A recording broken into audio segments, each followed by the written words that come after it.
In this video, we're going to talk about connecting to your guides along your spiritual awakening journey. This is actually a question that I get a lot during channeling sessions. People want to know, how do I connect with my guides? How do I hear their messages?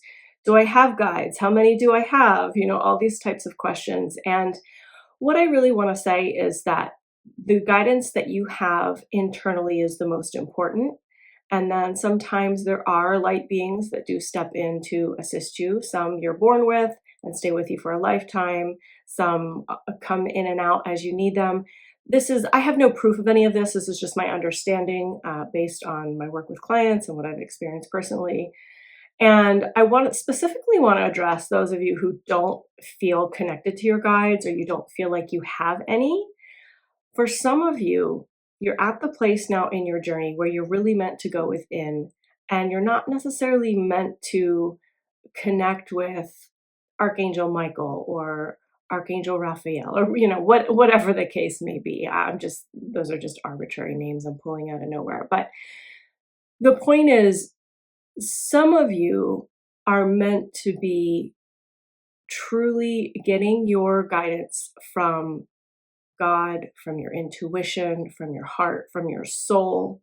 And so your work is more connecting with your own inner wisdom, the inner wisdom of your child, the inner wisdom of your soul. You've been on a soul journey. Your soul holds so much wisdom for you. You're at the place now where you're not meant to necessarily have that external projection of your questions. You're meant to take it inside. Now, some of you, that's not the case. You can hear your guides. You can maybe even see colors or outlines or shapes or sacred geometries.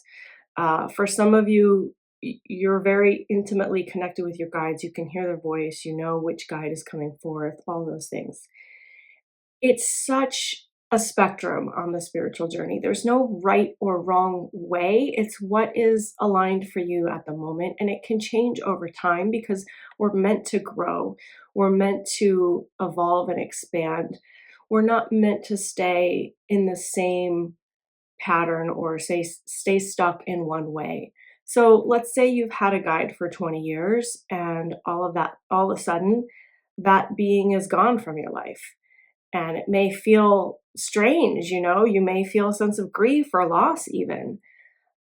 That's okay. That's part of the journey. That just means that you graduated to another level and you're ready to look more within yourself.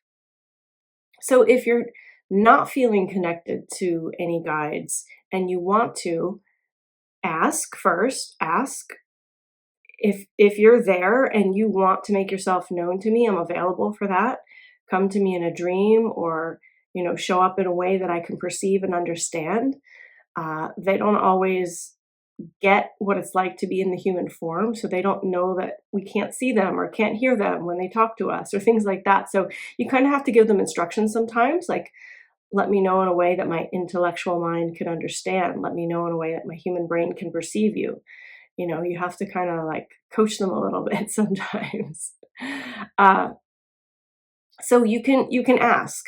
And if nothing shows up in the inquiry, then I would suggest going inside, talking with God, talking with your soul, speaking with your heart, and see what messages you can get that way. Because like I said, not all of you are meant to be connecting with external guides. And then, of course, there's the perspective that at the end of the day, it's all internal. Any external reflection you get is because of what you know internally or what you're holding and embodying internally. So if you do get some external messages, check in with yourself. Is this in resonance for me? Is this what my soul knows? Is this what my heart agrees with? Check in with yourself, even if you do get messages from guides. Because here's the thing, guides are fallible too. They don't know everything. They don't necessarily have access to the entirety of your soul journey. They, depending on the level of guide you have or, their soul journey, they don't necessarily know every single thing about you and where you've been and what your wisdom is. So, true guides of the highest light would never purposefully mislead us, but they don't necessarily know everything. So even when we do get external information, it's always our job to go back inward to see, does this resonate? Is this the truth of my soul? So that's what I would say about guides. It may be a little bit of a complicated subject, but at the end of the day, what we need is in here, and regardless of whether we get external information or not, we always need to go back inside to check in with our souls, to check in with God, to check in with our hearts to see what our truth is. So I hope that was helpful. And please do go to creationtemple.com/donate and share something from your heart so we can keep these videos going. Thanks so much.